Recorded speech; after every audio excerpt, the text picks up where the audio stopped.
it'll clamp like nothing. It's on. This is the roof rack. I'm lifting it from, like that's the roof rack platform, and I can lift the whole thing with just the magnets.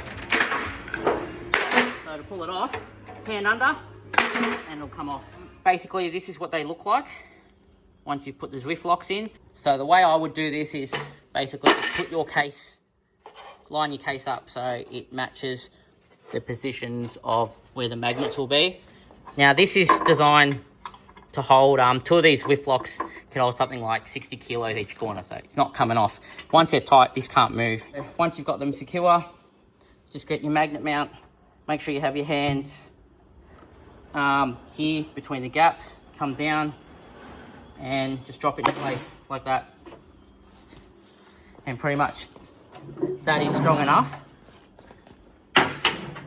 to lift that entire rack. That's not ever coming off. Yeah, let's say you wanted to fix it more permanently. We could make you an angle like this, right, which screws, 2 screws into that, and then 2 screws that wing nut this down to the rack.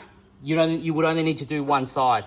That would, because the magnets would hold it down and this would prevent it from ever moving. But I'm not worried that that would ever move, put it that way. This is the solution that's gonna make it easy for you to take it on and off. And then that's it, simple as that.